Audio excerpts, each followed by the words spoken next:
Alright, here we go. Wait.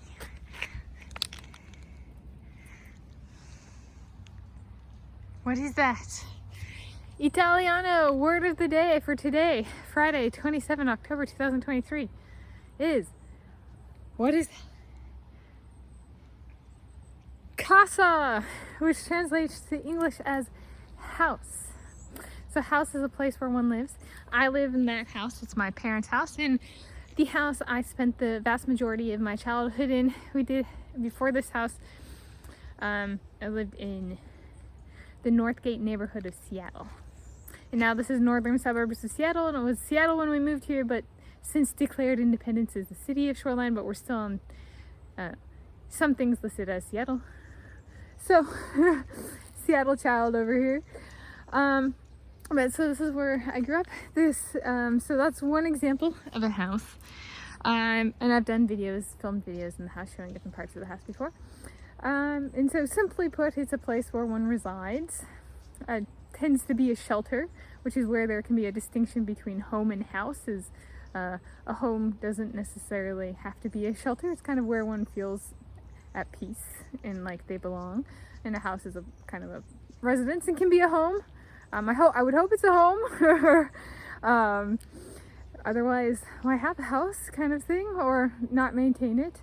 And that's my personal. A home includes the people and a place.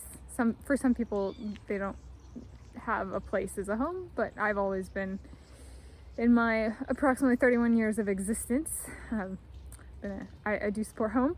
Now, if I move, am I going to move through Bellingham International Airport and have, 2 waves or 3 waves of people come to help me move out and move into our new home? Is our new home a home in the sense of it has a house? Is it a family house? Like my sister bought, and I think it was 2015, the house that my granddad Andrew and grandma Rosemary built. Am I going to move into a family house that's been passed down through generations? Or bought by generations, or passed down? Or is it going to be a new house? Are we going to move into a temporary home and then build a house? That kind of thing.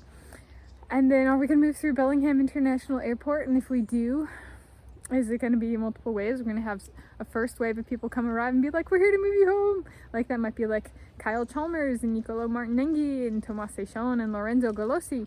And my mom remembers Lorenzo Golosi. She really liked that I called him Baby Lorenzo, and that people called him Baby Lorenzo. She remembered that, which is pretty good because she's having some memory problems these days. And then do we drive up to Bellingham and get loads of people as they come to help move? So like, is Seixon the driver and Kyle Chalmers in my Seixon the driver, and then Kyle Chalmers in the passenger seat, front passenger seat, and then I'm in the seat behind the driver's seat, and then we go and we pick up people, like for example, maybe there's a duo, we pick up Chad Leclos and Andrei Minikov, and Kyle Chalmers films a video, and I go up to greet them, and Chad Leclos just swoops me off my feet, picks me up, and I give both of them a hug. Chad Leclos and Andrei Minikov or something. Or then I try and film my own video, and then as I'm filming, Andrei Minikov, hands off, takes the video. It says, let me film. So that way in my video descriptions, it becomes filmed by Tanis Leonhardi and her Andre, or my Andre, by me and my Andre. And then for the other video, it's filmed by my Kyle, in the video description kind of thing. Little things like that matter, and for me, in stabilizing a move and just life progress in general. And then back to the house thing. So then move into a family house. Where are we moving? Italy? Ooh, is it some... Well, if it were Italy, it would have to have space for these cuties. They're like, you can't leave us. We want our barn. So like, you can even put Jacob Ingebrigtsen and Shane Casas is the squirrel. Maybe they're their own flight. The squirrel whisperers. They're like, well, we want a house. And does the squirrel's house, if they get a barn, is it like that size because they're small? Do they get a small house with little cubbies, and we just walk in and there's cubbies on the left and cubbies on the right? No, it says they want a big barn, like, where sheepies are and stuff. Big animals. Wait, you're almost on it. Right there, yeah. All right, so anyway, the word house and concept of houses in my lifetime, in my approximately 31 years of existence, kind of always been in a bull market, even if the housing market has not been. Yeah, Italian word of the day for today, Friday, 27 October 2023, is Casa, which translates to English as house. Happy day.